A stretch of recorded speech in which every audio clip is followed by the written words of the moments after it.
Well, hello and welcome to the Confused Breakfast. Do you remember the pure joy of a trip to the video rental store as a kid? I can't remember anything. What? It's hard to beat the ease of the modern era and streaming platforms, so you don't even have to leave your couch. Sean, you know what? Sean, this is your one chance to be like, I don't. I said I don't. Wow, dude. I said I don't in a question because identity No. is kind of... Just go.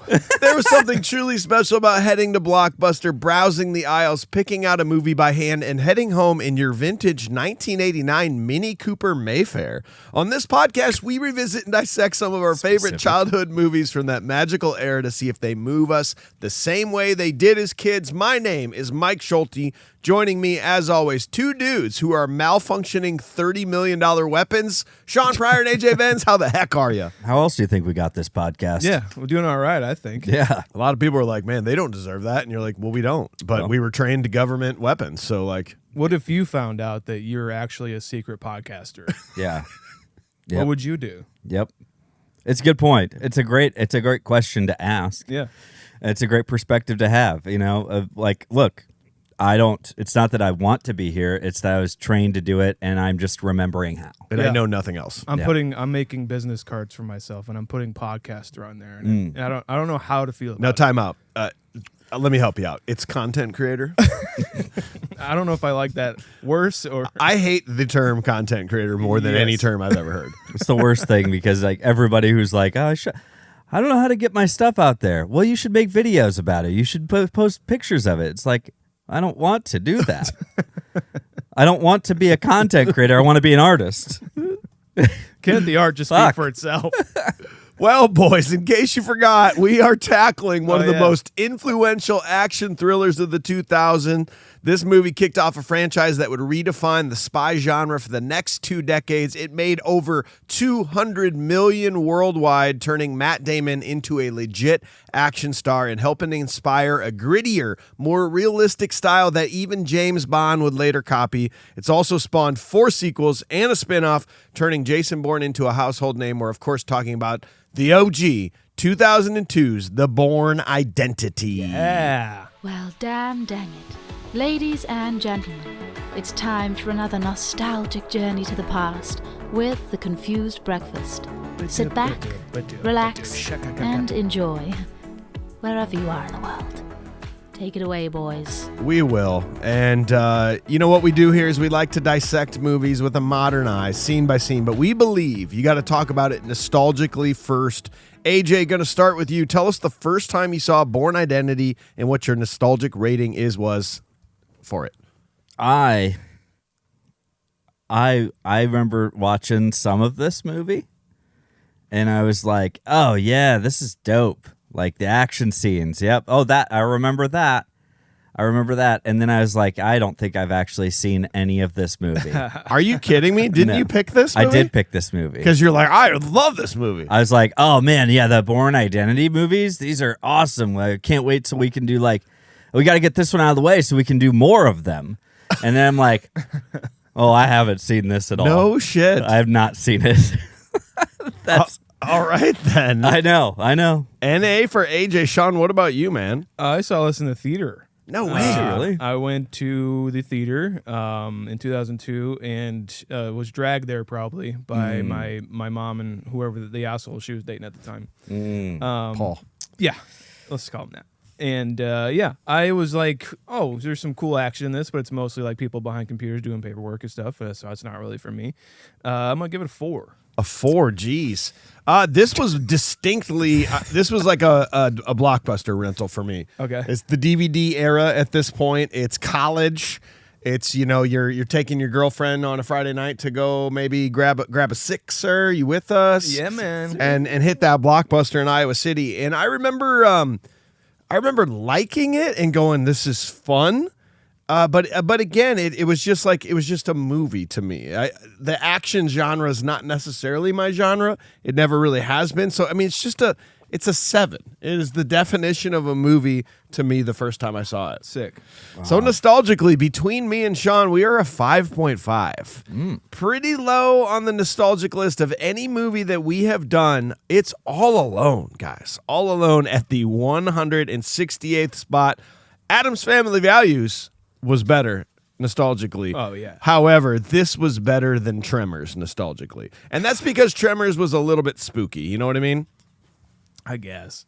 Do you remember when they see his face and they take his hat off and he's in the ground? Yeah, it's That's awesome. spooky. Spooky. I don't. Yep. Well, we are going to wipe that off the face of the earth. In fact, we might even delete that whole segment because it really adds nothing to the show whatsoever. It's time to talk about this movie with a modern eye. We start with Sean. All the important details. What do you got on this one? Speaking of adding nothing to the show, produced by Doug Lyman, Richard Gladstein, and Patrick Crowley. Screenplay by Tony Gilroy and William Blake Herron, based off of the novel by Robert Ludlum. Cinematography by Oliver Wood. He also cinematogged The Honeymoon Killers, great movie. Don't Go in the House, underrated horror movie. Die Hard 2, Rudy, Face Off, and Step Brothers. He lit that. Edited by Sar Klein. He also did The Thin Red Line and Almost Famous. Music by John Powell. He did the movie Solo, the Star Wars thing. Happy Feet and Wicked. May the 4th be with you, boo.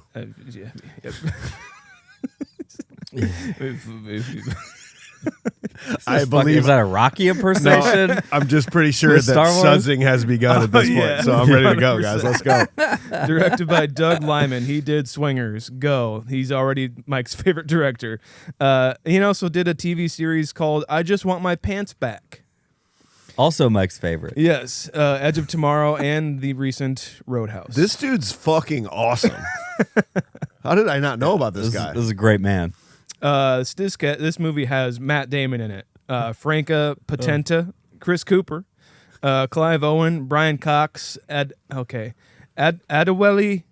Ekenanyo, Abaji, Gabriel Mann, Julia Stiles, and everyone's favorite, Walton Goggins.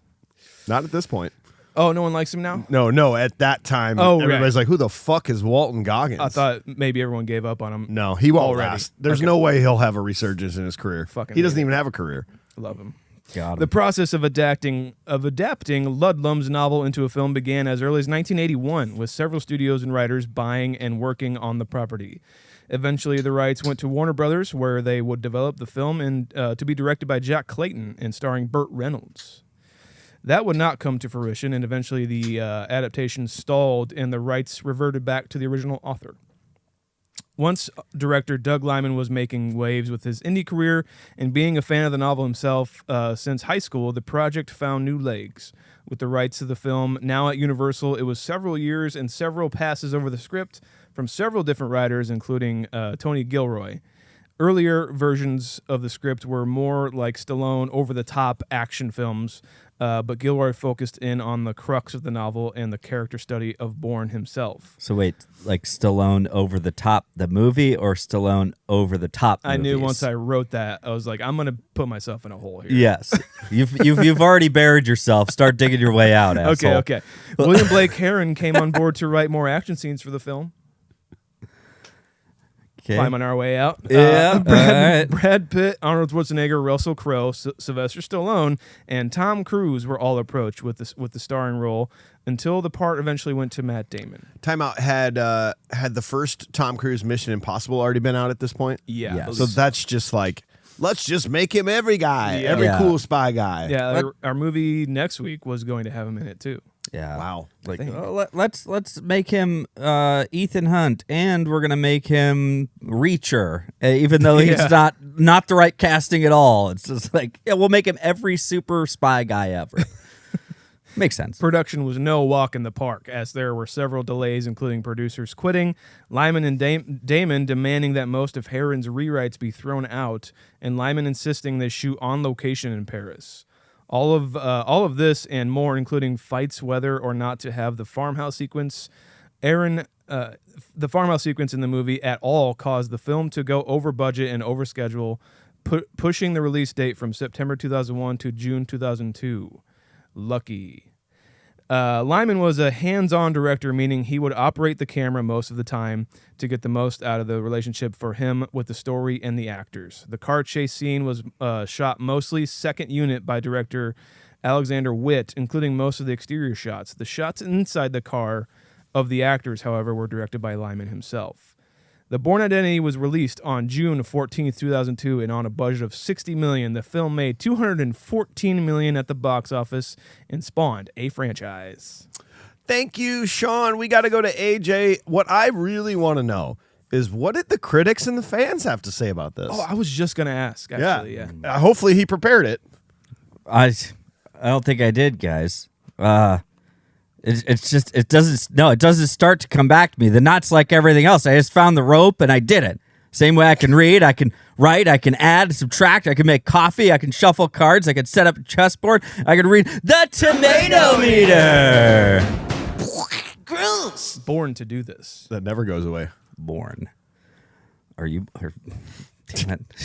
Shut up. There we go.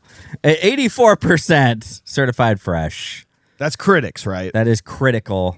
With all the movies we have done, the critics believe this is tied in 78th spot with Beetlejuice and The Shining, is how the critics feel directly about this movie. Well, fans and audiences, popcorn meter, 93%. So coming up a little bit higher there, and 7.8 on IMDb. Man, per the fans of all the movies we've done, that is tied in 38th spot with Ghostbusters, The Fugitive, and Tombstone. That's what the fans believe. Well, Hank Sarton at the Chicago Reader gave it an 80 out of 100. Full throttle approach of director Doug Liman is impressive. Destin Thompson of the Washington Post simply said, there isn't a dull or dumb moment in this movie. We've got some bad ones too. Well, let's just go. Yeah, right here. Owen Gleiberman, one of my favorite names to say. The Glebes, dude. I love that. Glebes. Entertainment Weekly. It has a few whispers of intrigue, but at the heart of the Bourne Identity lies a dispiriting paradox. The more that Jason Bourne learns about himself, the less arresting he seems. Fair enough. I have a really long, good one that I really want to read for you guys. I'm going to save it. I'm going to give you one bad one first. Okay. This is a 1 out of 10 by Tiger Mark. All right. Right on. Easy, Mark. Tiger got out of the cage, bro. Okay. This is in September 23rd, 2002. It's just simply titled "The Boring Identity." Hey. Oh, got him. I figured this was a can't-miss movie. Doug Liman is a great director, and it seemed like the cast is pretty strong. However, with a standard, paint-by-the-numbers, average-at-best spy thriller. Do we really have to wait 2 hours for the happy ending that we all know is coming in the end? The scenes of Europe were nice, but hardly enough. Added to the problems of this movie is the fact that Matt Damon is just not that strong of an actor. He seems to be void of any real charisma. The guy is plastic, and unless you're a 14-year-old girl, not worthy of your time. In this movie, we get to see him kind of interact with a romantic interest. However, it is tacked on and less than steamy. Talk about going through the motions. Bad guys have no redeeming qualities. The good guy is a saint, yada yada. What shocked me was why this movie was getting such high marks. It was Ronin without the action. Once again, mediocrity is praised as good, and good is praised as great. Well, this movie is not great or even that good. Some of that, sadly lacking. Some of that. Spoilers. Tip in my head. Ooh. All right. Well, this is an 8 out of 10, guys. I'll pick and choose from inside of this, okay? Because it is pretty long. It's like 3 pages worth on my phone. Jason Bourne, the amnesiac who kicks your ass without remembering why. Should be the tagline. Just sees a bloody guy on the floor. Sorry, bro. I don't know what happened. I don't know. I don't remember why I did that. Imagine this. You wake up in the middle of the sea, bullets in your back, can't even remember your own name, and there's a chip under your skin. No, it's not an episode of Black Mirror. It's the beginning of the Bourne Identity. The movie throws you straight into the action with Matt Damon wandering around like a lost guy stumbling out of a club in Ibiza. The difference? He quickly realizes he knows how to break necks without remembering why. An amnesiac hero who fights like Street Fighter is second nature? Yeah, you're already hooked. We already knew Matt Damon, but here, he's the guy who says little and hits hard. You barely have time to realize he's in danger before he pulls off a Krav Maga combo that knocks you out cold. He's not the type to deliver long philosophical monologues. He explains life with an elbow to the throat. His acting, totally low-key, but that's exactly why it works. He's in full Red Dead Redemption mode. Efficient, precise, no frills. Skipping ahead. This film isn't Fast and Furious with explosions every 2 minutes. Here, the fight scenes are minimal, but they hurt. You can almost feel the bones crack through the screen. It's like if James Bond decided to go low budget, but just as deadly. Matt Damon pulls submission moves that make MMA fighters look soft by comparison. Special shout out to the shootout scene in Paris apartment, pure artistry. Every hit feels meticulously planned like a Dark Souls tutorial. That's a video game for everybody. Oh, yeah. I don't know why, but you are sounding like you are like a 1940s like Tribune reporter. Doing the news clips in the theater for people back home from World War II. Just coming off that way for me. Thank you. Yeah. I think. And his moves are quite exquisite. Quite exquisite. I don't know why I can't read it any other way. It's because they're short sentences. Yeah. It's just the way you're delivering these this is a very short sentence. Yeah. Make sure you tune in. Keep watching. Well, who knows what's going to happen next? Don't wait any longer. After the film for a special breakdown. Oh, okay. Let's see here. Let's be real. The movies. Now I'm thinking about it, Sean. I know. Sorry. You could have waited. Lean into it. Read the whole next sentence as if you were Let's be real. No. The movie's well put together, but the mysterious organization trying to take Bourne down, it's a bit laughable. These guys are about as coordinated as a group of interns on their first day.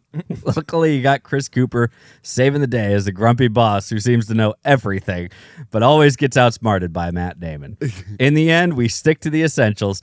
Bourne on the run, epic fight scenes, and car chases that make you wish you had an old Mini Cooper to make your own escape. The Bourne Identity isn't the film that's going to blow your mind with a convoluted plot. No, it's efficient, straight to the point, like a drunk guy heading home at 4 a.m. It hits hard, it keeps you guessing, and doesn't let you catch your breath for a second. Even though Matt Damon wasn't the obvious choice for the role, he proves he can be just as dangerous as a guy armed with a pencil on a subway pass. Perfect. It's a thriller you'll gladly rewatch, especially for the raw, no-nonsense action, guys. All right. There you go. All right. Tune in next time. Let's see what happens next. For the tomato meter. Let's see. We got some Little Lebowski. If you want to learn more, as a way to support the show, patreon.com/confusedbreakfast. Lots of cool tiers. You get bonus audio episodes, voting on upcoming movies. And if you're the Little Lebowski tier, you get to say your thoughts on the movie, your punchable faces, your props. Who do we got for this one?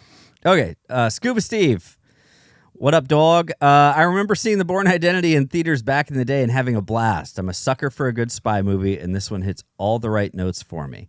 One of the things I always liked about the first Bourne movie was it hooks you with a great central mystery right away and doesn't take long to get the plot moving.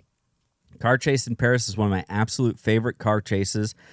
It's been over a decade since I last watched it, and upon critical rewatch, one thing that was very clear, Jason Bourne is 100% getting a horrible infection from that fishing boat at the beginning of the movie.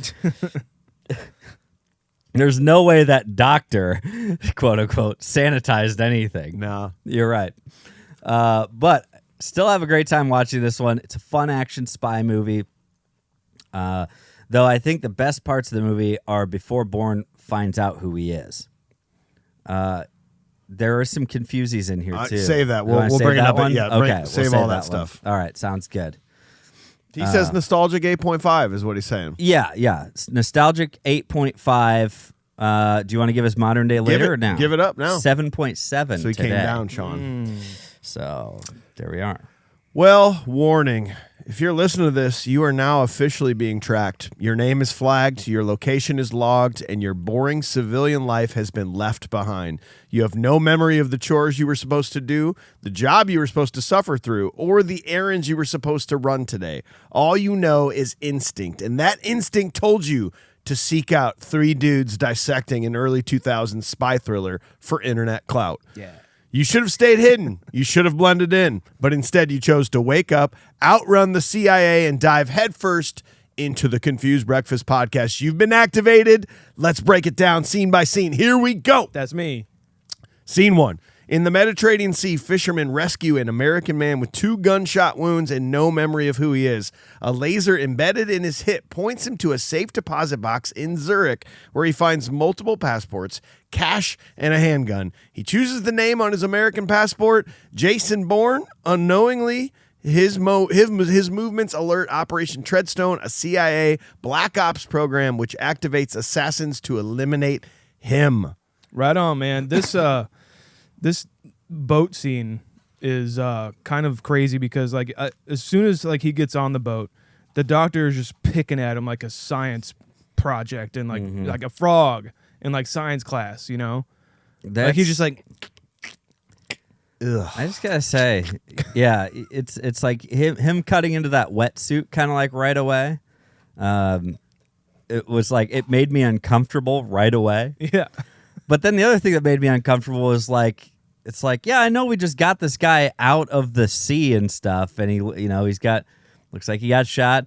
Did you have to put him right on the table that we eat and play cards and clean fish on? Yeah, like can we have one clean surface in this place, please, for the love of God? I like to picture just like you. I think you brought that up in one of the reviews of just him.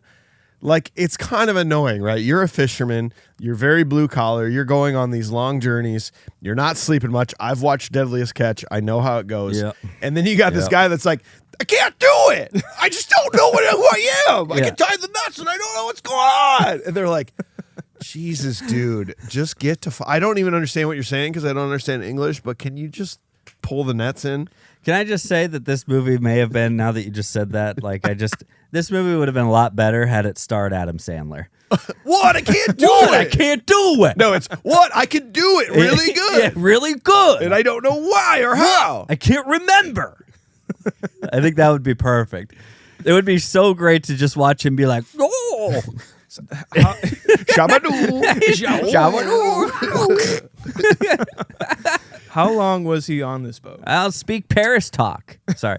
I think it's understood that he's been on there for quite some time. He's had enough time to heal from 2 gunshots to then begin to learn their trade, but then also to be like studying what's going on. So I think we're assuming a month.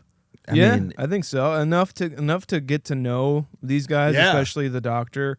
Like it was enough time to doctor enough time to pass where like I was like, so he stays on the boat and with the crew and falls in love with the doctor guy and they just go fishing together every day. It actually would have been a great story just to be like, I don't know who I am, but I do know that I love you. Yeah, it's like it's taking off where 50 First Dates left off. Cool. Yeah. Perfect. Cool. Yeah. It's kind of a messed up sentiment, but I don't know why I like it and why I wish it would kind of happen to me is the idea of being a special person that knows everything, but you don't know how or why or who you are. Yeah. It's one of those things like the zombie apocalypse. Everybody's like, it'd be so cool if that happened because I'd be good at it. Yeah, man. I think I'd be really good it's at kind it. of like good at shooting people in the head. Yeah. I think I'd be really good at that. Yeah. And it's like this where you're like, man, that'd be kind of cool if you like were a secret agent and you didn't know who you were. I find myself feeling that when I watch this movie. It's the epitome of just being like, I could do that. Yeah. Actually, I'd be really good at that because like I mean I've already done like some stuff on a boat. So well, I am a sailboat captain, and he tied a double Cochrane ring, so that's a tough not to do, but I could do it. yeah, I know it's like once he tied up that Prince Albert, I knew for sure. he was good. He was good at it. I know it's the meme of like, my God, it's Jason Bourne, that kind of thing. But it's like it's the Jesus like if you Christ. do like making a mate, like my wife toss me those keys, and I like make an amazing catch or something, or like the guys with the water bottles who like do the flip thing when it's just like holy shit, and you're thinking to yourself like maybe I am like a secret. Did I just get activated? Maybe I was a professional football player with keys back in the day. I don't know. I don't know. Like, maybe I am. Maybe I really am just waiting to be activated by some other government. I hope so. Pray to God. It's just like it's like all of a sudden like a little light's gonna start flashing in my neck and be like, what the fuck? Dude, as soon as I go left in a roundabout, I'm like, yeah, I was a NASCAR driver. Yeah. 100%. It's like I accelerated right through that whole roundabout. No one like, even I was saw me. Really good. Nobody even saw me, man. Jesus, might as well be Jason Bourne in a Mini Cooper. Oh shit. So I have seen this movie. Maybe it's one of those movies where it's kind of seems like it's more of a Sunday afternoon, like it's on TV sort of a movie. So I've seen this, I bet, 20 times over the course of time, and never once until this very last rewatch did I notice him walking away from the dock in Zurich or wherever he is, and then the cart going by and him disappearing. Did you guys see that right away, or am I just the idiot that didn't notice that? I didn't notice that. He's walking away from the camera, and this like cart drives by, and as it blocks your view, Bourne's gone, and it kind of shows you that he like jumped into the back of this thing. Oh, but if you really slow it down and analyze it in modern HD, you can see him running alongside of the thing. You can see his feet at the bottom. Oh, okay. Like that's the movie making of it. He's trying to stay out of sight and follow this thing, but there's also someone in the back of it that's like covering up with a blanket or something. Did you catch that? I didn't. I was like, did he have a grappling hook? I don't know. I do think it's really funny, like thinking about that stuff.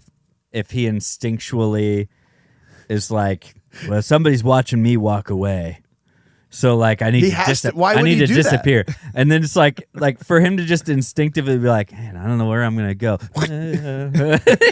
just scampers with a truck, just like, doing that like in general public. Yeah. It's like, will you stop? I'm trying to have a conversation with you. You keep fucking grabbing on the cars. That's what I mean. It's like there's other people standing on the other side of the road who are watching this happen.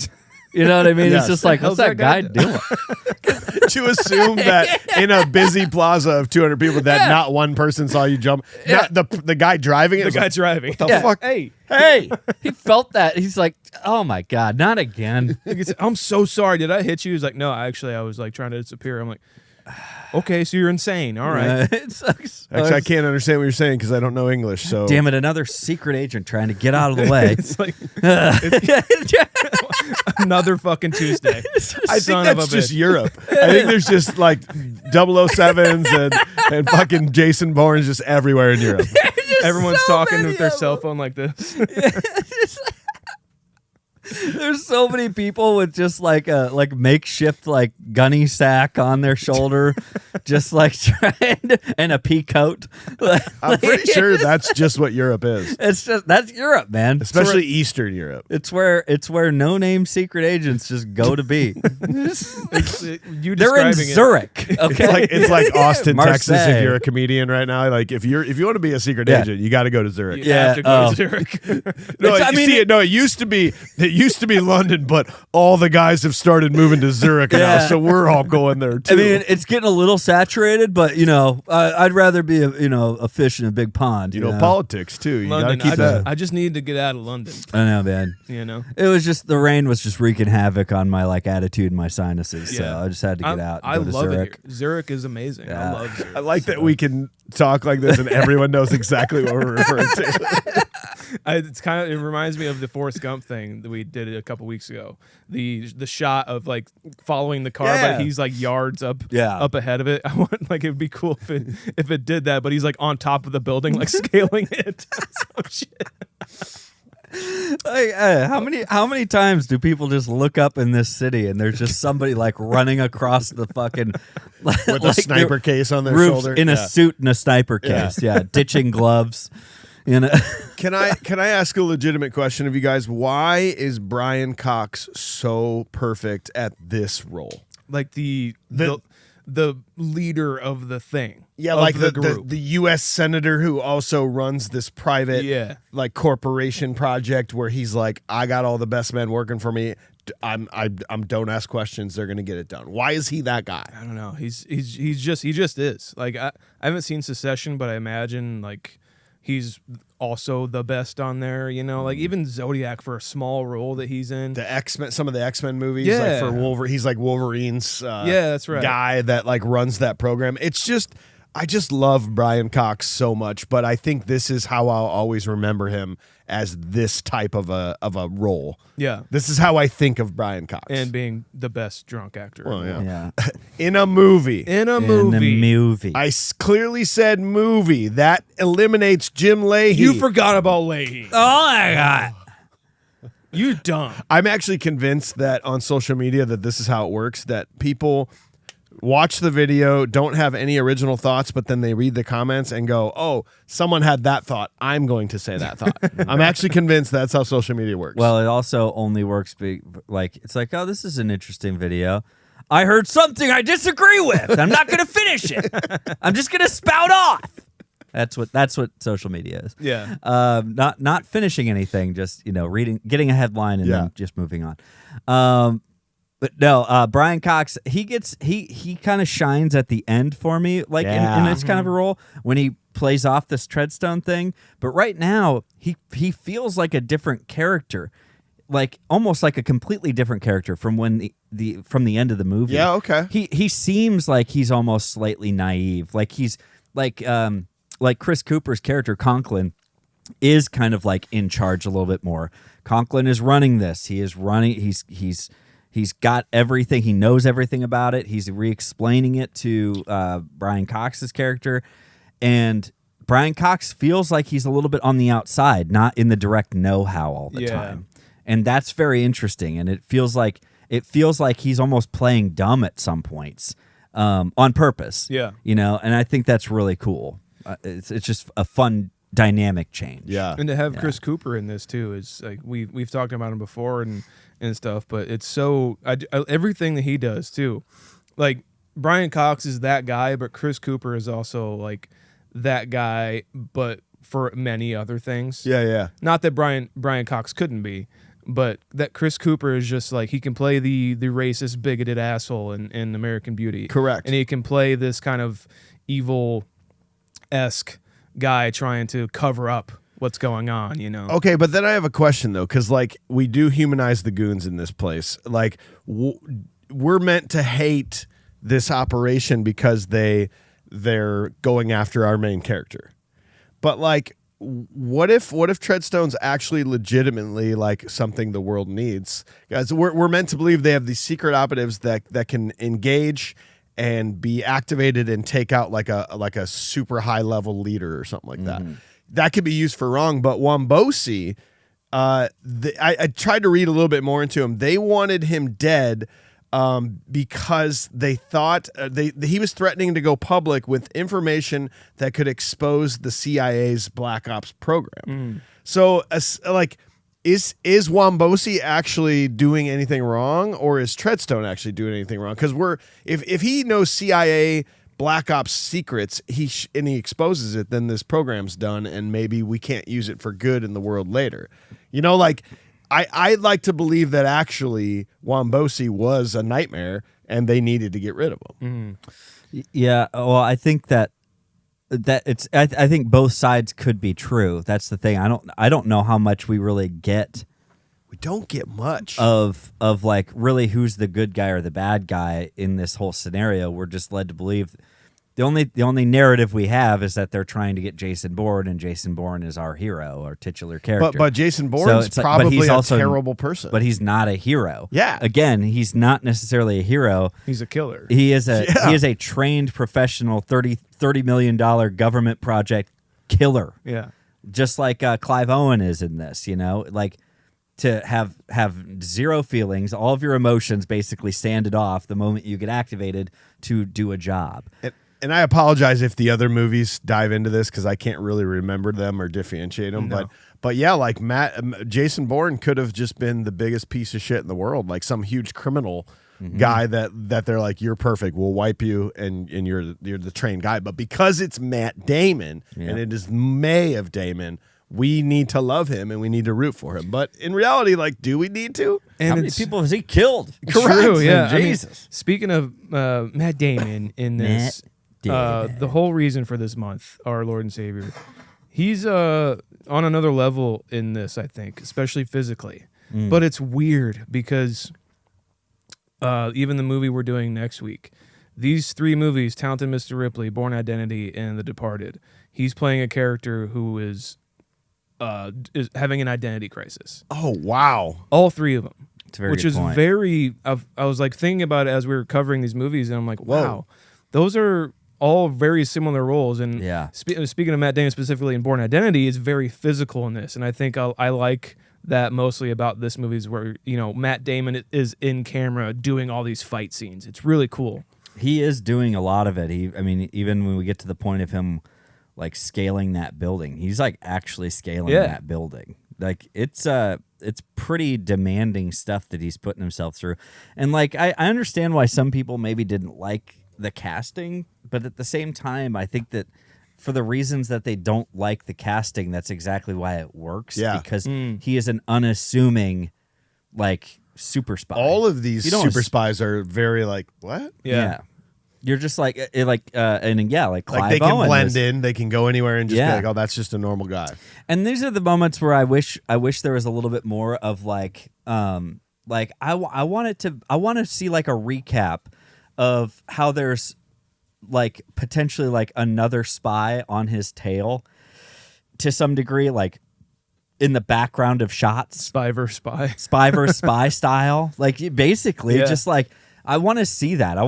I wish there was more of that. Like you see Clive Owen, like it's like, oh, at the end of the movie, it's like it recaps a few shots.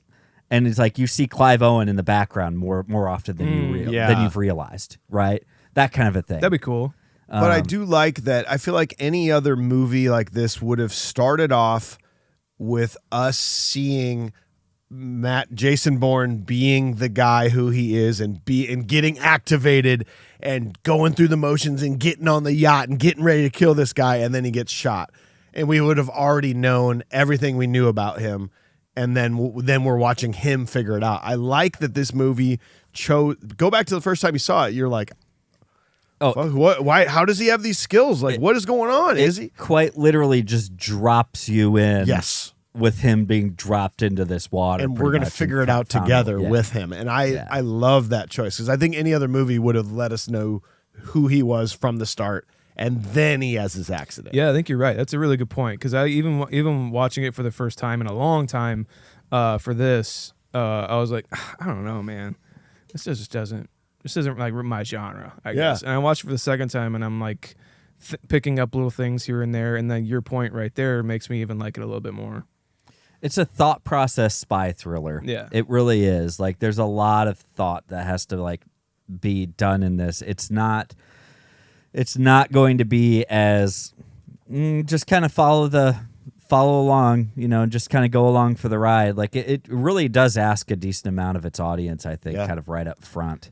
And speaking of the fighting scenes too, some of them, a lot of them are very efficient, and he murks people very quickly, but also doesn't fall short to like uppercuts a dude in the fucking nuts sometimes here and there because that can take care of business too. It's like he's not gonna like and they fucking pass out, right? It's gonna be like he's gonna brawl or fucking get him where it fucking really hurts. Yeah, it's not about these like like man rules. Like, well, you don't no shots below the belt. It's like, no, I need to be done with this. Yes, and if that's the most efficient way that I see, that's the way it's gonna happen.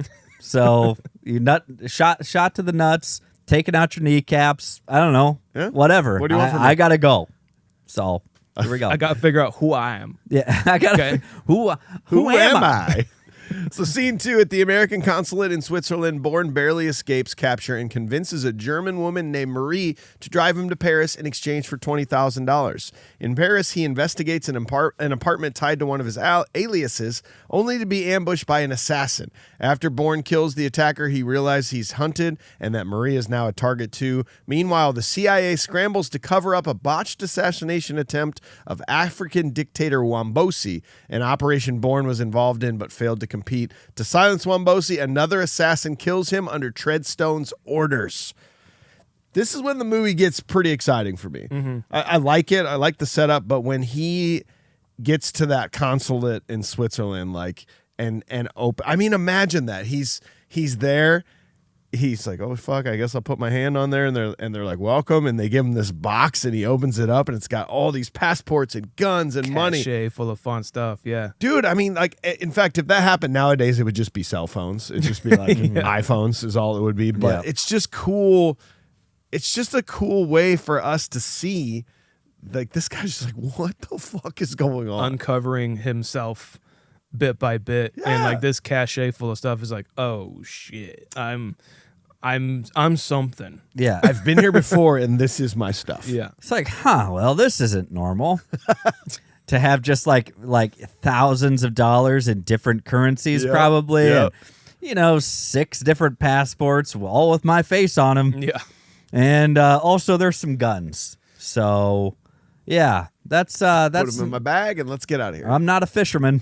Yeah, he's like hoping and praying as he's opening up. He's like, please just be like my mom's pearls. Yeah. Please just be something normal. Oh, fucking Christ. I'm a spy, ain't I? I'm a spy. Just be like a kind of expensive watch in there. He's a spy. I'm a caveman. He's a spy. No. It's pretty great though. Like, this is when you start to see him. Like, I love the shot. It happened on the bench when like he blocks the police baton and he goes. Yeah. It happens now, like like he starts fighting those guys. I fucking love it, because that would be the moment that we all want. It's the zombie thing. It's like, I want to know how to fight. Like, where it just activates and I just do it. It's so cool. I bet I'd catch that baton too. It's like, Oh fuck! ow, Oh, dude, stop! You go to put your hand up and you do technically catch it, but you're like, It breaks your hand. God dang it. These do that? These action scenes are great, man. They are and like great. it actually made the fact that you said that he did his own stunts for that. Yeah. For when he's climbing out the thing, when he like is hanging from that thing, out the window, out the door, the weird emergency door. Like, I'm tingling. My hands are tingling. Yeah. That's when that's when my nuts go like up in me, and you're just like, I hope he gets I down. don't like that at all. God, That shot of the red bag, it feels like it falls forever. It does. It just goes. boom. The poof of snow. Powders on the snow. Yeah. By the way, for our new segment, popcorn bucket, a red bag. It looks like a red bag. Oh, okay. Yeah. It's just a red bag. It's just a red bag. It doesn't look like it. It is. It is just a red bag. To recap, last week we decided our new segment is Yeah. you figure out if this movie was released today. Yeah. What is the novelty popcorn bucket? Right. Fucking great. Thank you for remembering that. Yep. The cachet, like the Yeah. the bin Yeah. for me. Ooh, that's cool. That's a good one. Yeah. That's another good one. And there's a gun in the bottom of it. Yeah, fun. Once you Or get like to- a mini Cooper, but it's Chris Cooper, like a bust of Chris Cooper. It's just Mini Cooper. It's a small bust of Chris It's Cooper. It's a small Mini Cooper car, but Chris Cooper is driving it. A little Chris Cooper is in a mini. Chris Cooper is in this Mini Cooper. A Mini Cooper is inside the It's a Mini Cooper. And then you pop the boot, if you will, and there's where your popcorn is. We're good at this. Yeah, this is awesome. I can also just imagine somebody being like, "Oh yeah, can I get the red bag popcorn bucket?" And they're like, "Yeah, do you want butter in that?" And they're just like fucking just greasy in the bottom, like. No, that's a wet bag. It'll contain that. Oh, good. Yeah, Okay, it's, good. it's a wet bag. Good, for sure. good. Thank God. What do we think about Maria? I like her. I think the romantic aspect. Like I say this all the time, really doesn't need to be here, but it is appreciated, and I think she's pretty good. I like that they because she's not really. I don't know if I've seen her in much Not before much. or after this. I like that they made the choice to go with more of not an exotic, but just not a standard actress that we know. Like anybody that we would have known that was popular in this time, I wouldn't have appreciated. Like Sandra Bullock. Okay, but she feels like they literally found her off the street and she was just like, yeah, I'll do it. Like, I like the way that feels. And I think she does a really good job, especially in this scene.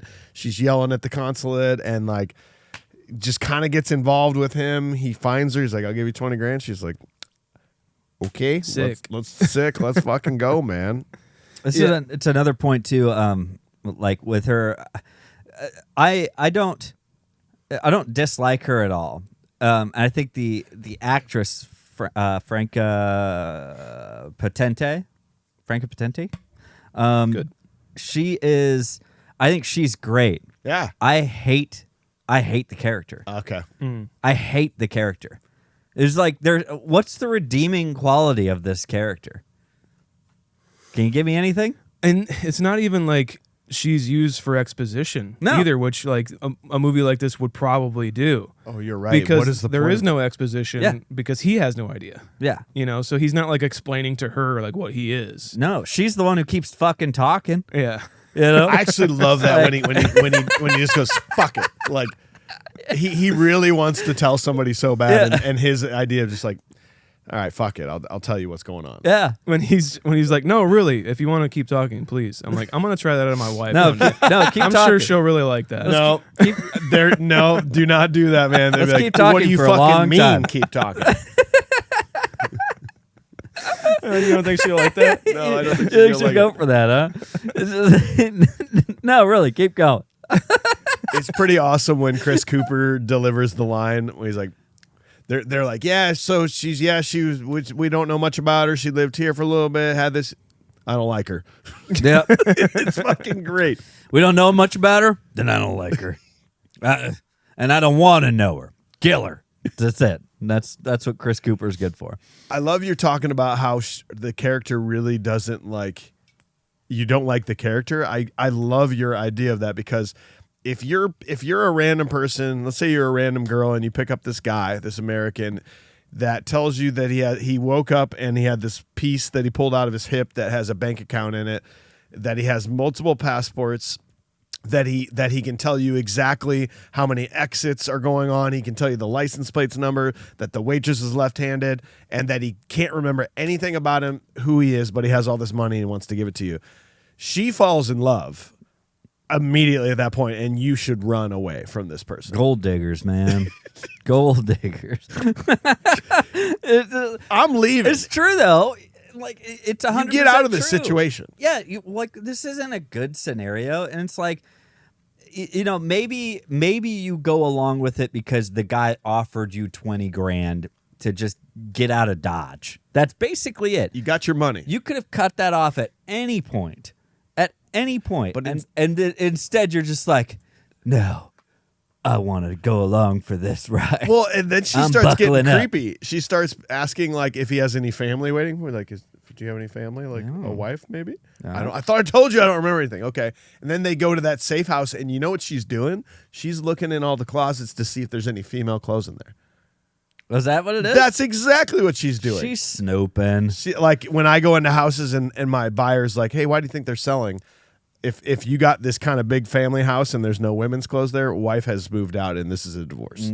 So I know what she's doing. I know what she's doing. I man. get it. I get it. Okay. Yeah. Okay. Are you falling in love with him? Oh, yeah. I mean, it is Matt Damon as Yeah. Jason Bourne. I mean, if you watch, look, if I was standing in this American consulate ambassador. That's what it's called. Yeah, no, Embassy. You nailed it. Bitch. What? American Embassy is an ambassador. It's an ambassador. It's the ambassador. And so It's short.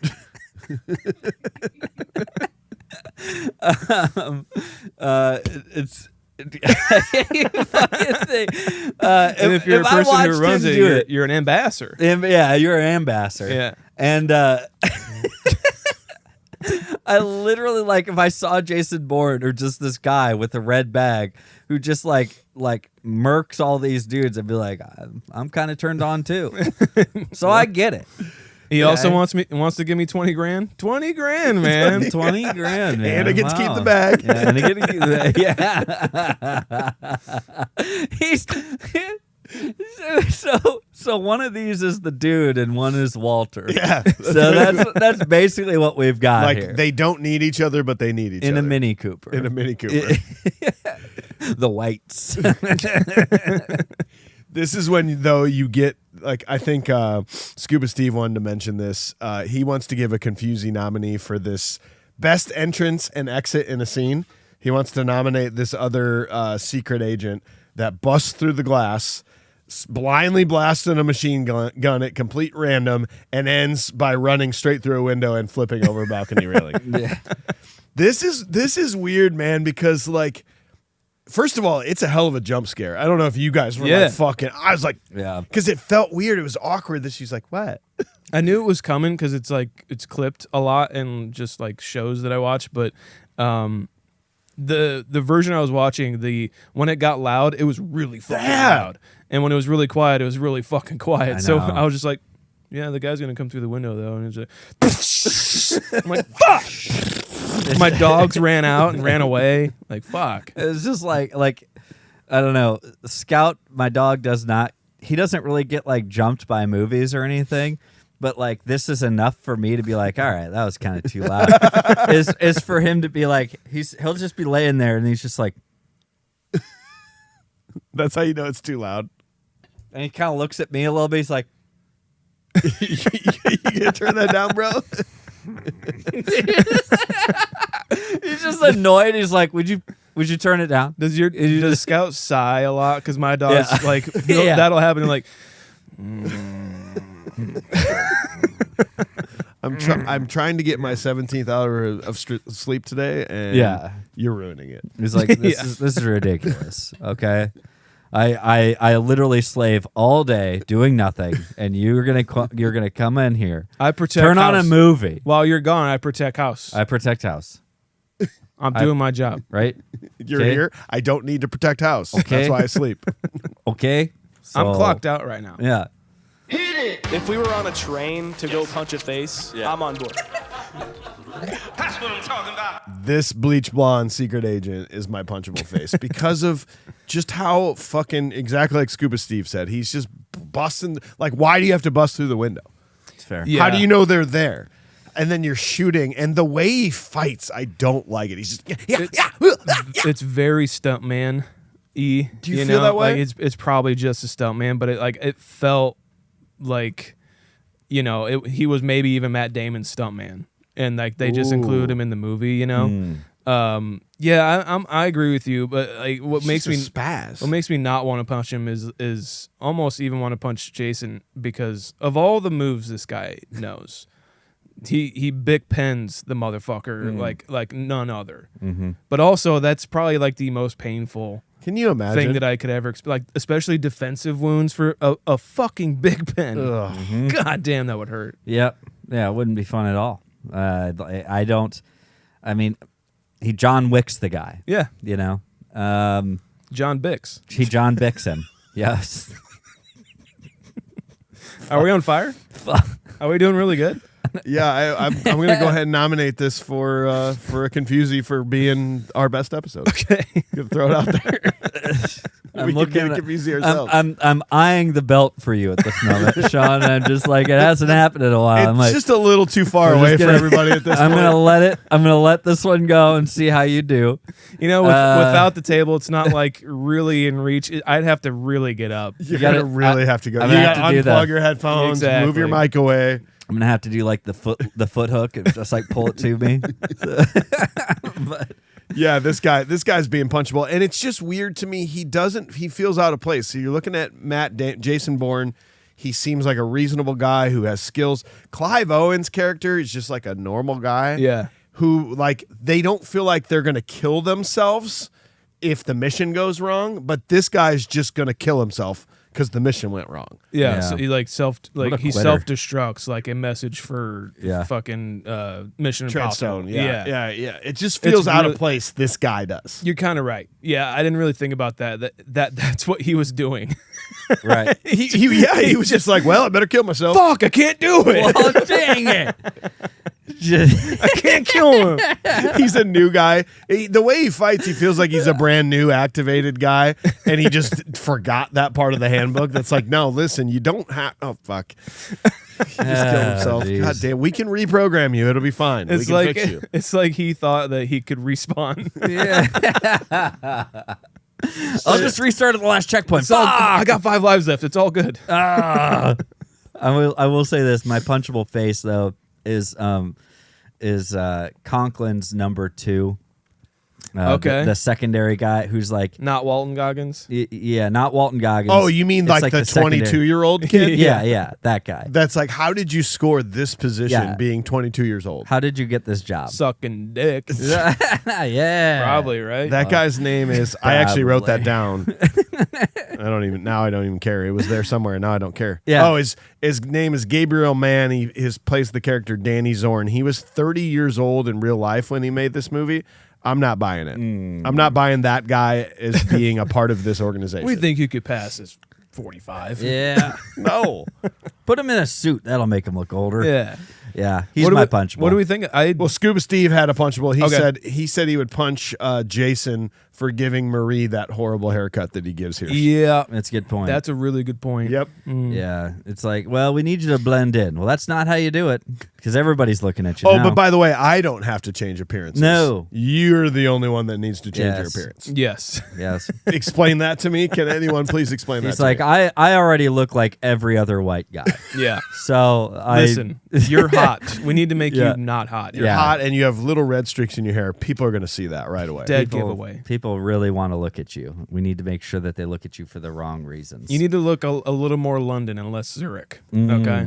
Okay. Yeah. We need you. We're going to frump you up. Okay, girl? Here's where you get the car chase scene with the Mini Cooper. And I have a problem with this because, first of all, it's super cool. I love how he's studying the map. Did anybody pick up on that? Yeah. All he literally does is open the map and be like, I know everything about this city. Right. Which is a cool feature to have. That'd be amazing to just look at something and go, I got it. Yeah. To have Google Maps in your brain. Yes, To just be that'd like, got dope. it. But, He just map quested this and he's just good. and that is a Matt skill. Quested. Matt Give me it. No. God Just damn give it. God damn You got to give us one more. All right, go ahead. If it's not an official, like, yes, I'm giving it to you. If you can give 3 of the at least decent ones in an episode, you'll get it. okay. But here's Jason Bourne has this ability to just learn a map. But you can't tell me that being a super trained operative all of a sudden puts 700 horsepower into a Mini Cooper that has 400. Dude, that car has 41 horsepower. I looked it up. literally sounds like this. And now all of a sudden, just because you're a good driver doesn't mean you can drive this car like a Porsche. Yeah. I'll beg to differ, man. I don't think you can. Hey, like if my wife and I are late for a reservation, my Ford Fiesta, I love that car. Yeah.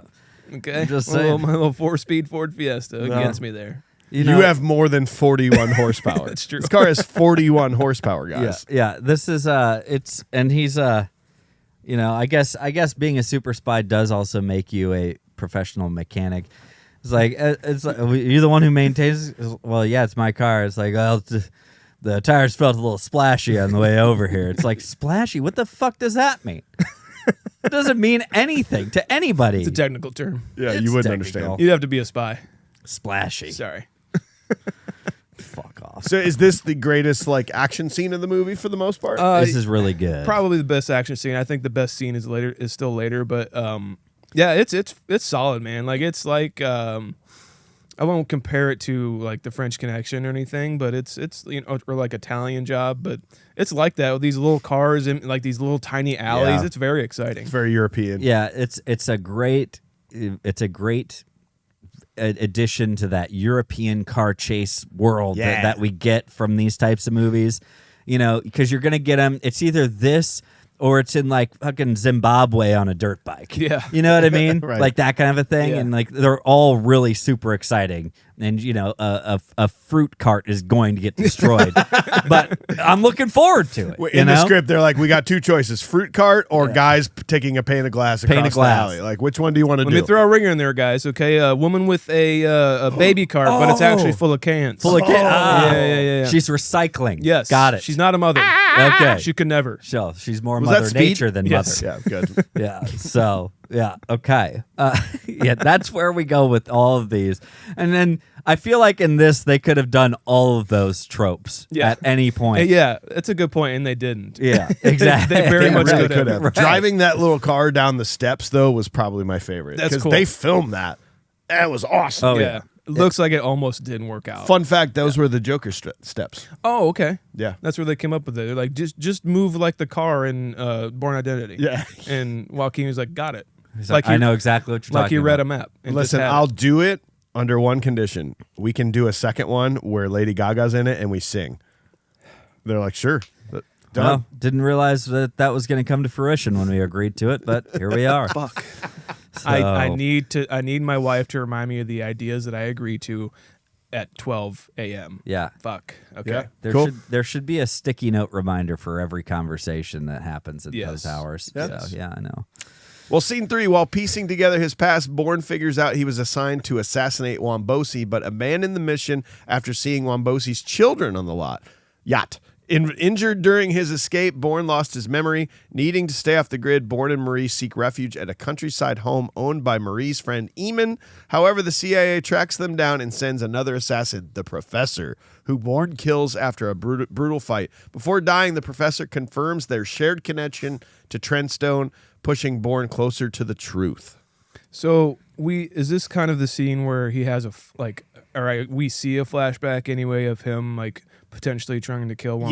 Yes, I don't remember how he's figuring this out, but he's seeing the flashback of the kids on the boat. Yes. Yeah, and so we're kind of meant to believe. We're kind of meant to believe that he kind of like his conscience kicked in. Yeah. Like the training wasn't much His for him. morality. Yeah. Yes. Yeah. Okay. Which is technically a fail of the operation then, because the operation doesn't care Right. that there are kids there. A dude will self-destruct himself. He's going to go Yeah. out the window.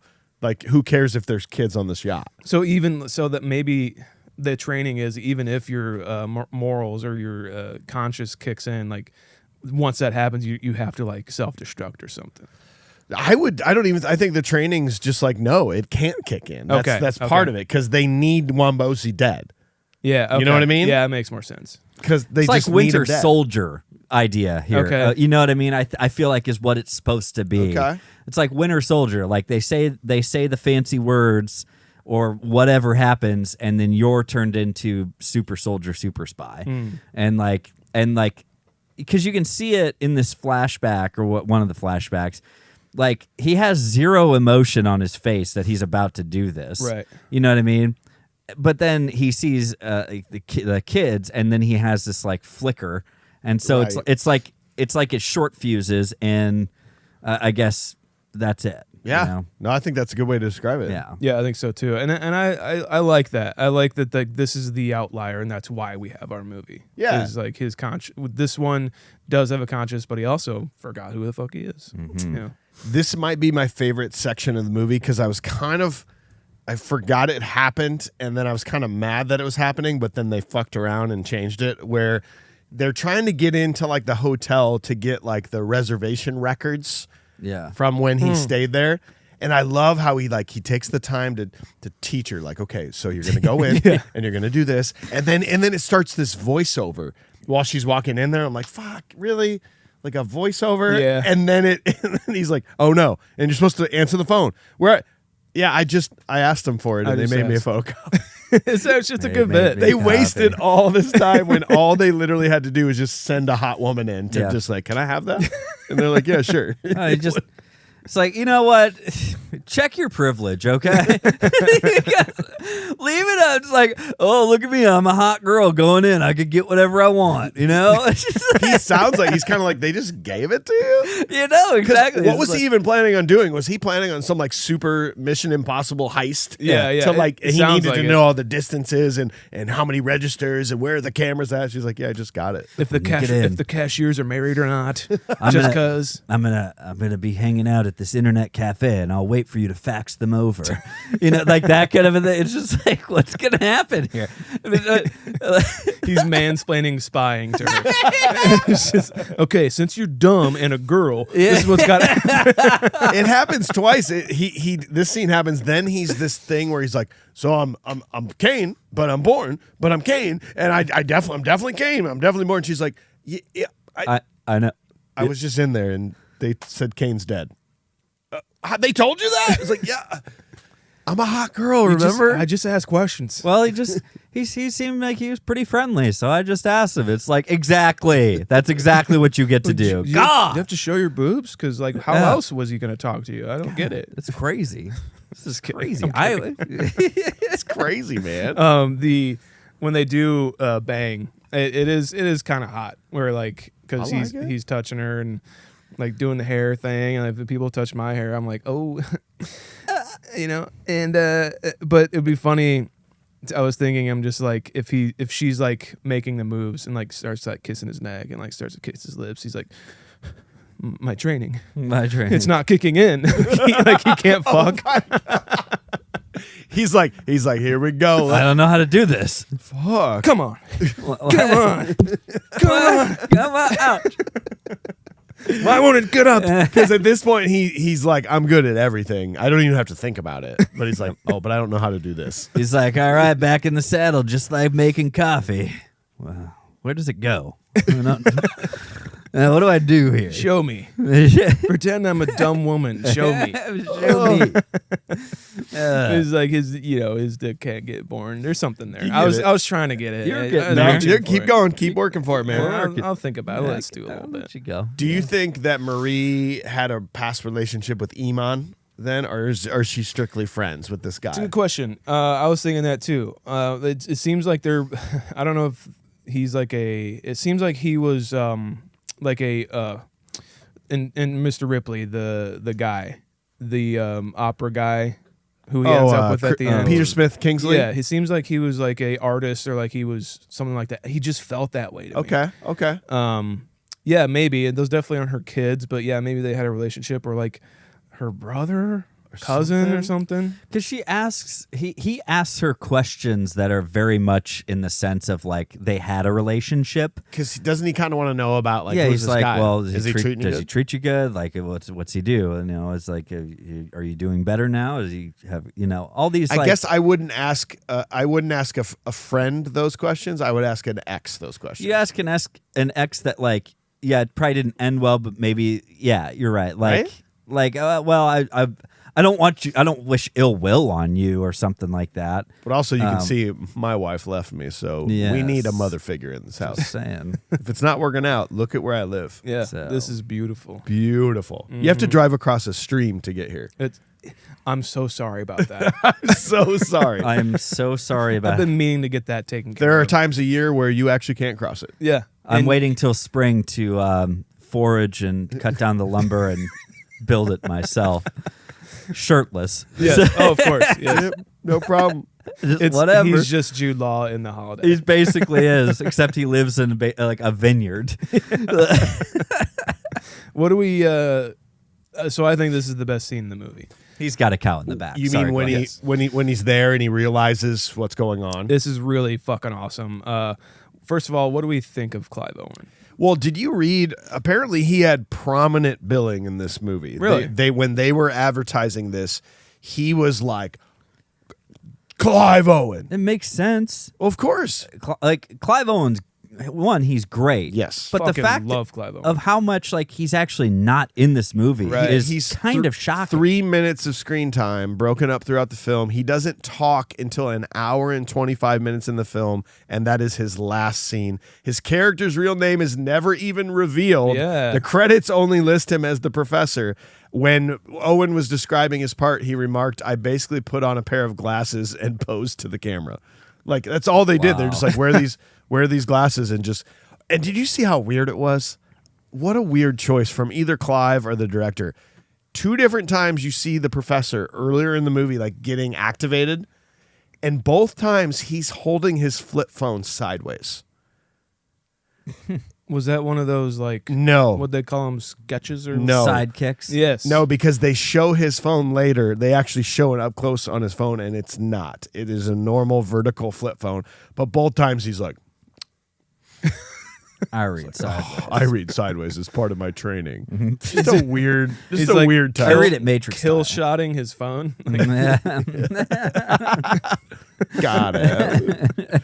he looks like he's the Moog player in like a 80s synthwave band Yeah. with those glasses And the like, turtleneck. and the turtleneck and like the like the gelled tips, just like Oh, yeah. making a perfect He's line. Trevor Polk, basically. He's Yeah. very, very serious, yes. But I wouldn't put it past him to pull his pants down. But at the same time, and I don't know That's Trevor. if this is a compliment or not, but like he also looks like a silent assassin in like a spy espionage movie starring Matt Damon. So He does kind of. it's both those. Yeah. for sure.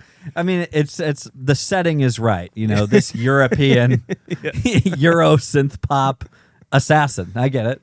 It is a nice callback, too. I love how Jason Bourne, how good he is when he realizes what's going on and Yeah. how he goes into protection mode. Really cool. For these kids.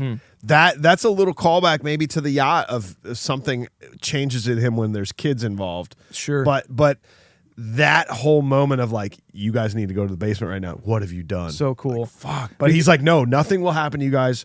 I'm gonna take care of this. Yeah, it's almost scary. It's really effective the way he delivers that. It's like you guys have to get downstairs right now. Yeah. Well, and the other thing too is like thinking about it from like that guy's point of view. Like think about it for just 2 seconds on that side. If this guy that you don't really know is ordering you and your kids to go down to the basement, you're just like, what the? No. Whoa, take a fucking second here. Yeah. You're gonna You explain know? to me every single thing that you have to say right now Yeah. before I go in this basement. It's like, I don't know who you are. You don't even know who you are. It's like, why am I listening to you? You know what I mean? But You're right. I don't. it's like, you're right. I don't. Where's the coffee? But he also plays it very good too. The guy, the dad. where he's like, I knew this. Like I knew he was fucking trouble. I knew like you were gonna bring trouble into my home with my kids. You know, I liked his performance a lot in this. He has scene. 2 daughters. I have 2 daughters. If this happened to me, I would go fucking mental. Yeah. To be like, what the fuck did you do to I'm my not going kids? anywhere. Yeah. Yeah. You're gonna pay for this because you're putting my 2 daughters at risk right now. Yeah. And there's that moment where he says, they just said, we shouldn't have done this. We shouldn't have come here with these 2 kids. He's like, that's not going to happen. Mm-hmm. You know? That's cool. That's a very cool delivery. Apparently, there was a lot of contention about this line delivery. Really? There was like something about it, like it becoming too dramatic, like melodramatic. Of like, I'll never let anything happen to those kids, like that kind of a thing. And there was this big, like, it was just kind of this back and forth of like, how can we deliver this without like it being like a cornball kind of a moment, where it's like, and he just like, he just scours that gun out and just says, that's not going to happen. He and knew then it was just there. leaves. I love how he just Yeah. knows by just seeing things. He's like, well, Yeah. he clearly has a gun, and I'm guessing based on looking at him that it's probably above this thing. Like, it's such a subtle thing. He's kind of is a tall really cool. guy. I bet he puts it up somewhere. Yep. You know, he's got like, kids. Kids can't reach for you it. know, 3 points from like where you are in a room. Well, there's the ammo. Then like there's the gun probably, It's and so then like cool. there's the It's a really cool, literally spy versus spy, cat and mouse situation Yeah. between him and Clive in this too. And I love their standoff. Like the tension is really. He just comes out and fucking blasts that tank. That is fucking badass. That's a moment I think that's maybe one of the best moments of the movie because there's not even hesitation. There's not even like him kind of looking around and be like, what can I do? What He can already I do? knew. He already knew. No, when they arrived, he already knew what he would do if someone came to get him. Right. He already knew that. Yeah. He's like, he just said, oh, big gas tank. That'll be perfect for the distraction I'll need to make. Yeah. And then boom. Like, He's like, they already sent the muscle, so they'll probably send the silent guy next. You know, the professor. yeah, He's really the smart. professor. Yeah, They have nicknames. What the fuck? yeah. But like even the filmmaking wise too, I like how it puts us in their perspectives, like of Jason Bourne and the professor. When that tank blows up, we know the audience knows, and the professor knows. Like he knows, Jason Bourne knows that I'm here, and so now this whole thing has changed. I am not, you know, it's just really cool. There's no music here too. I'm a big proponent of that. Yes, I say it all the time. agreed. But nothing to tell you how you should feel at this moment. It's just like pure tension. Who's gonna get who? And that shotgun blast to him, and like he's literally hunting quail. You know? It's really fun, and their dialogue together is really good too. And then he's gone. Yeah, it's the best scene in the movie. For me. Yeah. It's a lot of, and it's Clive Owen's like reaction to everything. Him saying, I mean, like, look what it does to us. Yeah, Like, he has this. It's in his death. He has a moral conundrum, like Jason Bourne did when he saw the kids, almost. yeah, So it's kind of interesting, you know. He lets go of the activation, and he's just like, you know, what do you mean? He's like, you're like me. We don't ask questions. We don't like. What are you talking about? Look what it does to us. And he just kind of keels over, and you're just like, man. yeah. It's like, oh, this really hurts, like- bro. That really hurts. I think I might die. I might be dying. Ouch, man. Well, see you later. All right, man. Yep. This is good talking to you. Glad I could give you the information you needed to finish this story. Yeah. See you later. Yeah. Filling in a few blanks. Exposition. Those definitely weren't blanks. No. No. He's not gonna do it. Nah. He's the keeper. I wouldn't give it to me either. Scene 4. Determined to end it, Bourne tricks Conklin into arranging a meeting and secretly follows him to Treadstone's Paris safe house. There, Bourne confronts Conklin and Nikki Parsons, forcing Conklin to reveal that Bourne is a CIA weapon, a malfunctioning $30 million assassin. Through flashbacks, Bourne remembers the yacht mission and his failure to kill Wombosi, which set everything in motion. This whole thing of him like calling and getting Conklin to commit to this meeting, kind of, you know, the shoe is on the other hand, if you will. He's like, he gets him, he coerces him, or he says like, meet me on the bridge, take off the jacket, come alone. And then you have the audacity to just have the most obvious, like, shitty CIA agents, like, sitting around with, like, badly dressed with obvious earpieces that might as well be fucking neon orange and doing this into their collar. Like, you're fucking 20 feet away from him on the bridge. What is wrong with you guys? It's like, it is one of these moments where I am actually kind of upset that the secret agency of Jason Bourne is this fucking shitty. Clearly. Yeah. What? You know what'd be you just gave me a good idea. A good idea if you're in this situation, instead of having the guys in suits, like clearly just standing there like, and then talking in, what if you made one of your operatives a crazy person? Right. Like a homeless guy that's just going, fucking, you know, the homeless guys that just talk to themselves? Do the U.S. Marshals in The Fugitive. Yeah. Do that. Yeah. Do that shit where all they're doing is just talking out loud, being like, suspect has walked over there. He's going, okay, he's in place right now. We're waiting. Nobody's going to know anything about Nobody it. knows That's anything. A very good point. Yeah. It's perfect. He's crazy. That guy's fucking crazy. Because all homeless people are crazy. In reality, you see his eyes, and it's just like the Matrix lines going down his Yeah. eyes. It's like, it is. That's just another crazy European homeless person.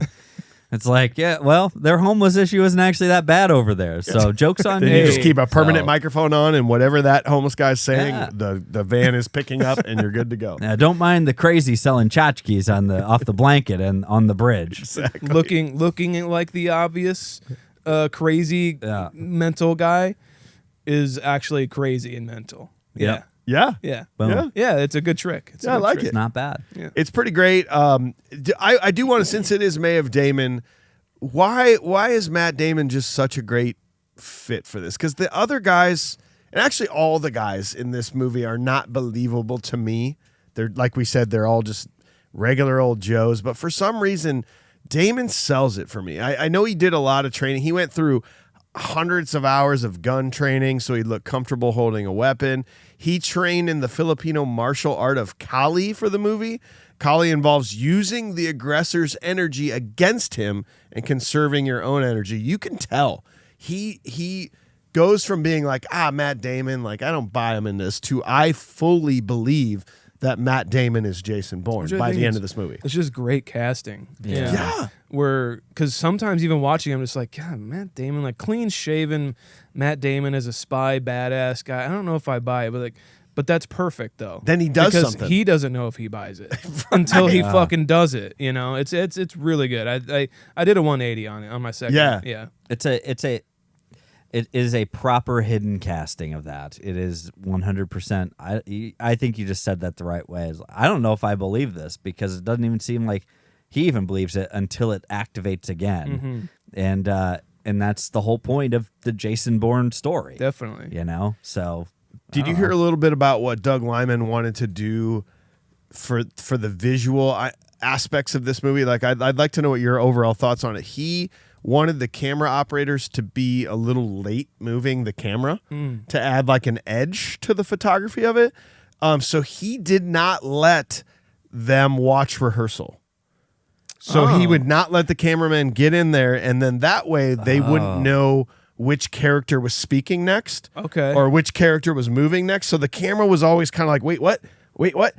And you until you read that, you don't pick up on it. But I think it's pretty effective in the what's going on of the movie, sort of blocking the actors but not blocking the cameras. That's very interesting. It honestly feels nowadays it seems borderline normal, or like there's a kind of a copycat instance of it where they more or less revert to that in the editing of it. Yes. Rather than like the actual camera work. They're not utilizing a camera to go back and forth. They're more or less, when somebody else starts to talk, they're waiting to edit to that next shot. You know what I mean? Okay. So it's like they're doing it in real time. It feels really good though. That's a really big thing that we haven't really touched on too about this movie is how like active the cameras really are, and how in your face they really can be.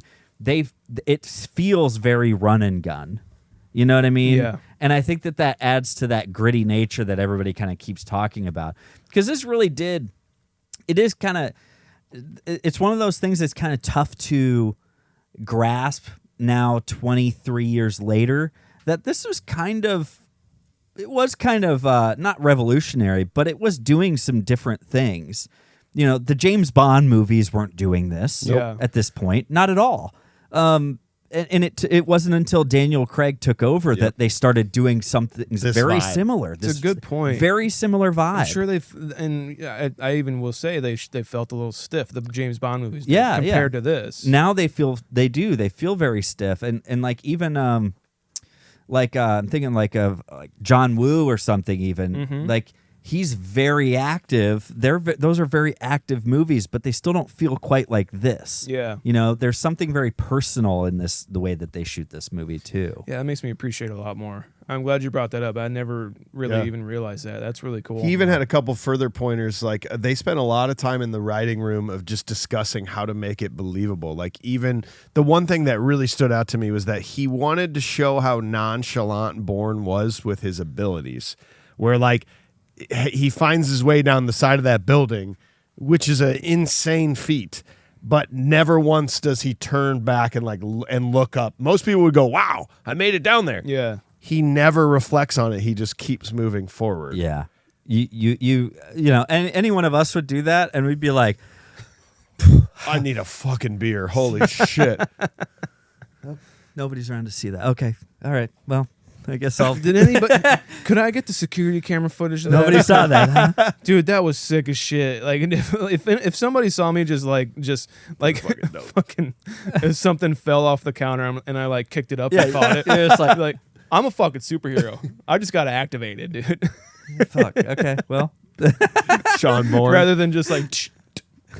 Yeah, I meant to do that. Yeah, and no, he won't even think about the meant to do that. He would just move on with his life. Totally.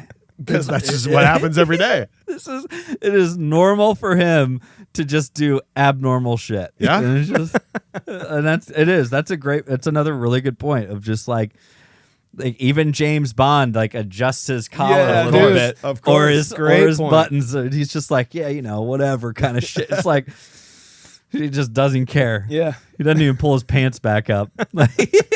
Doesn't need to. They pulled themselves up. You know? Final scene, boys. Declaring he's done with Treadstone, Bourne fights his way free. Conklin is later executed by another Treadstone agent under orders from his superior, Abbott, who also shuts down the failed program. Abbott later tells the government oversight committee that Treadstone's been decommissioned and hints at a new project called Blackbriar. Meanwhile, Bourne tracks down Marie, who's living a quiet life renting scooters. The two share a quiet, hopeful reunion. Though Jason Bourne still doesn't fully know who he is, he's found a small measure of peace, at least for now. So Chris Cooper in here is trying to get rid of his basically mistake as Jason Bourne, right? And because Wombosi's killed. That was the initial. Yeah, he needed that to happen. So now he's just got to get Bourne out of here. The fuck up. And so he's tasking Julia Stiles. By the way, Julia Stiles is in this movie, guys. You would never know because she's just sort of there, and she's like in Save the Last Dance, like the year before this or something. Big movie. Yeah. And here she's like, I'm Julia Stiles. I'm Julia Stiles. I sit behind a computer and I hand off a thing and I don't have any conversation with anybody. And I'm wearing the same outfit in every movie I've ever been. She's borderline a punchable face for me just because they didn't do anything with Julia Stiles. You're just the like character. The character, yeah. And so again, I was thinking about that, and she does gain more, I think, in the next movies. Yeah, she's the only one aside from Matt Damon who is in multiple Bourne movies. Okay. I think that's something that I read. I know she's in at least one or two. Her and Brian Cox. Cox. Yeah, the Cox is in the next one too. I think at least Cox and Stiles. I need that. I need that. Cox Stiles. Stiles and Cox go together like Cox and Stiles. It's a buddy cop movie. Cox and Stiles. Cox and Stiles. That sounds like a fucking hipster bar or something like that, or it sounds like a barbershop tattoo parlor. Yeah, it does. All in the same building. Stiles and Cox. Cox in it. You can also buy yarn there for some reason. You got a little place up front. Yeah. Oh yeah. Little tchotchke bullshit. This is a great twist, though. I don't know if you guys felt the same way. I forgot how this movie ended, and the fact that assassin was coming for Conklin was a great twist for me because I totally forgot that happened. Yeah, I didn't realize that either. And this whole, I guess, he confronts Conklin in this place with Julia Stiles, right? Yes, this is when he finds all that out, and now he's gonna escape. Very cool scene here too. I think it's the second best scene. You mean like flying, like the shootout, and then flying down, very landing cool. on the fat guy? Aside from the human trampoline, it was all very believable. And this is like another scene where there's no music. It's just like a plain shootout, and it felt very tactile and real. Especially now knowing the camera work is just so nonchalant about it. It really, really has an effect, and it's a really cool shootout. Really cool scene. It happens twice in this scene. I think it's twice in this scene. I know at least twice in the movie somewhere. But they use the same racking, cocking sound. And they do it when he's falling down on top of the guy down the stairwell. But then they do it another time, I think one of the bad guys. And it is the most N64 007 GoldenEye noise. Oh yeah, I know what you're talking about. It's like, dude, I hear that from Time Crisis. Yeah, in the arcade. I know. Splitters. Yeah, you're just like it hurts me almost. Yeah, because it's so out of place in a scene that. Although, yes, the down the stairs thing doesn't feel very believable. Everything feels very believable until you get just slapped in the face with, and it's very loud. Yes. very loud compared to everything else. You're right. It's very high in the mix. Yeah. than everything else. Oh man, it's just it stung. But it's one other cool thing that I really like about it too is that Matt Damon kills people through this movie, and as Jason Bourne killing people, I can feel that he doesn't want to be, but it's also like he can't help but. Yeah. You know what I mean? Like it's the like his like trained version of himself is taking over, and it's almost like he's fighting that. Oh yeah. With like the morality part of him, that's Jason Bourne, you know, the person who's going back to the girl at the end of this movie. Those are two different people fighting, and I can really feel that in his performance and the filmmaking, and I really appreciate that about it. Yeah. That's a good point. It's a really cool ending too, because I didn't notice this upon many earlier watches, but he does arrive at the Greek coast where Maria's been living. And what's really cool is when he does leave Maria and says, you got to go, you got to get in that car with him, he gives her that red duffel bag. And if you look at her shop, the red duffel bag is actually like it's a hanging planter in the back of her shop, of her scooter rental shop. That's right. Nice touch. Yeah. Like that is cool. And they don't draw attention to it, where normally a movie would be like Matt Damon goes, huh? And then it would zoom in on it. He goes, You remember. yes. They don't even decide to do anything like that. It just, you see it over there, and that's good enough. Yeah, you'd see her reach up to like kind of play with the And then she flowers would or go, something. "Oh." And it would flash back to when he gives it to her. Yeah. Just in case you forgot, You he gave fucking this to me. stupid audience. Yeah. Bet you don't remember this, idiots. We're gonna make sure of it because you suck. Like I do want to say that I was going to mention it earlier when you said it, but the demise of Conklin though. Yeah. I do want to say I forgot that it was a guy coming for Conklin, and then they kind of meet in the street there. It seemed like they made it seem like two different things. Two different places almost. True. And that was what was really cool when it's like they came together, they met together in the street, and Conklin just kind of knew it. And he's just like, well, I should have seen this coming. Yeah.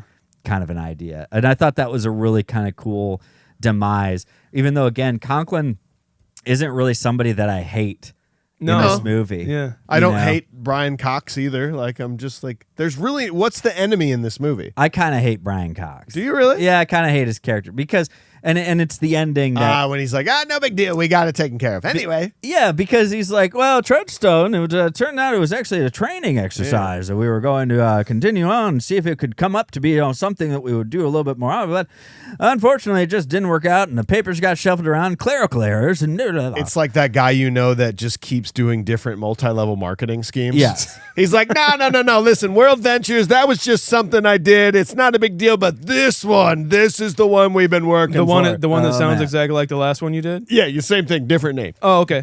I'm in. Treadstone, huh? Like the tires? No, not like the tires at all. And it's just like, it's okay, well, we're moving on from Treadstones. Okay, here's what's next. And then he just brings it out. It's the same fucking thing. It's not like we're changing anything. We just put a different name on it, you know. And That's exactly what they did. And you know that's what's coming. It's like, oh yeah, it was a training thing that went wrong. Unfortunately, we lost out some money, and it just didn't seem like it was making it. It wasn't worth the investment anymore. So we actually have already canceled it out. We basically wiped it out completely. We're just waiting on the final paperwork. But Blackbriar, same thing. Yeah. It's like that's what's happening, and then you also know that's probably what happens all the time. Sure. In real life, Of course, Before it is. Treadstone, God. it was blue blot. yeah.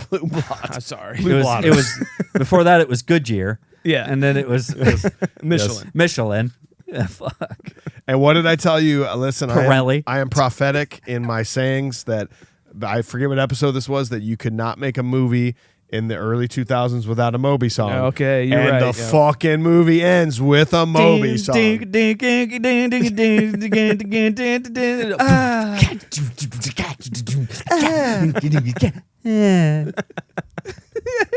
I knew it right away. I go, yep, totally forgot about that, but definitely predicted that Did you hear I just saw a thing that he made like 2,000 tracks for people to just make have their fun thing with? over? Yeah. Oh yeah, Really cool, Yeah, actually. he's a cool guy. Yeah. nice man. He's Ooh, here's a prop.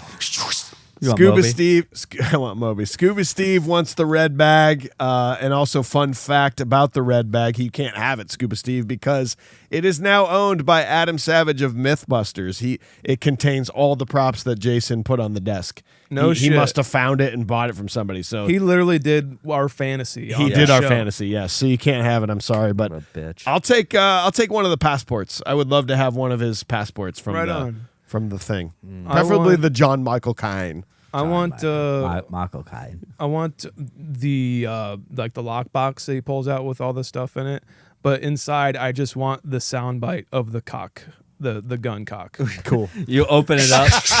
It's like a music box. As it opens, it goes. That's perfect, actually. I don't know. I got to get a ruling on that. I don't know if that's I know. an actual thing from the movie. I know it's a bit outside the box, but still trying here. Keep going, AJ. I got real drunk last night. Okay. Keep going, AJ. I think I want I want the shotgun. I want Fuck the yeah. shotgun. Cool, man. That's what I want. I want that double barrel side by side shotgun. Hell yeah. Yeah. Obvious porn name here, guys. The Porn Identity. Hey, That's about as obvious as you can get on this sometimes that's my identity. one. The Porn I'll Identity? tell you that. Yeah, that's your IP address identity. You know what I mean? Mike, you're good. No, not really. Okay. Anyway, anything else you want to say about the Bourne Identity, my bros? I think that's it. Well, then we have dissected it with a modern eye. Time to give it a modern day rating. AJ, turns out you never saw this thing. What was your thoughts on this movie, modern day? I'm going to tell you guys. So the first several times, like I sat down to watch this movie, it was kind of exhausting because I don't know if it was because I just wasn't quite in the right setting of it, trying to watch it while other things are going on. This is not a movie you can really do that with. You know, you sit down thinking, oh, spy action thriller, so like, whatever, you know, I'm just going to get some good action and get some good stuff, and it's fine, you know, whatever. But then you find yourself wanting to be more invested in the story, and then it becomes like daunting. That being said, I did come around on it, and I do enjoy the movie. I think it's really good. I think it's very well written. I started to actually watch the second one. Second one's very good.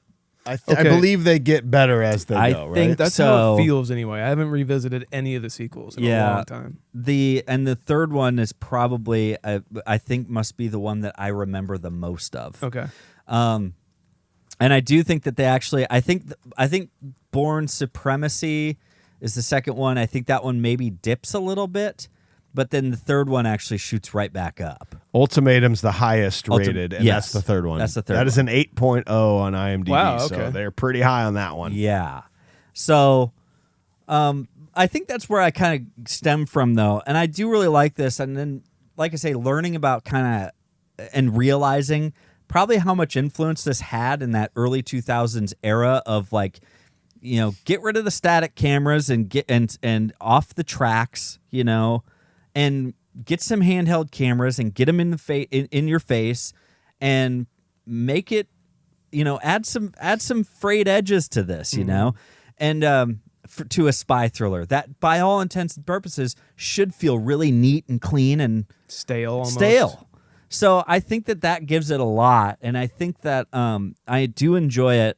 I don't think I enjoyed it as much as some of the more current Bond movies, and maybe not even as some of the Mission Impossible ones. But I think for what it did, I would still give this. I would still give this a 7.75. 7.75 for AJ. Sean, what about you? Okay. Like I said, the first time I watched this for this show, I was like, oh gosh, this isn't for me. Like these aren't the movies for me. I'm really not a fan of like the espionage spy genre really much at all. But the second time watching this and this conversation really upped it for me. I think like realizing Matt Damon is perfect casting for this is it's a treat to watch him do this. Like especially our month here, seeing him do so many different things in roles, but also weirdly keeping that identity motif going. 100%.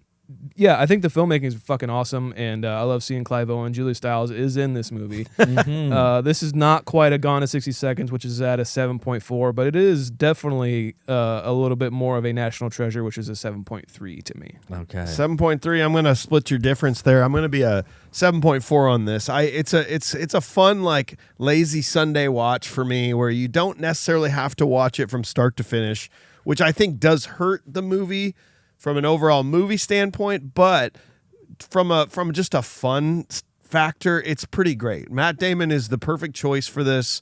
I like some of the really cool touches that they don't really have to beat you over the head with for his character that we've kind of figured out as we watch this movie. But yeah, it's not like my favorite genre in the world, but it's good, and it did some cool things, and it clearly resonated with a lot of people. So I'm gonna slide it in the 7.4 spot. So as a group, we are a 7.48 for this movie, which is gonna slide it into a tie in the 96th spot. This is tied with Face Off, Independence Day.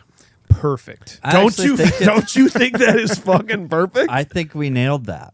I think we nailed that bitch. That is a hungover. This is what I should be doing right now. Actually, right now we should be watching. What order would you do that? Instead of podcasting, I'd go Bourne Identity first, and then what was the Face Off? Face Off, then Independence Day. Okay, no, I think that's a hell of a Sunday. Fuck yeah. Let's leave and go do that right now. Let's do that. We'll see you later. All right. Well, we hope you enjoyed the episode. Thanks for being here. Next week, May of Damon continues with The Departed.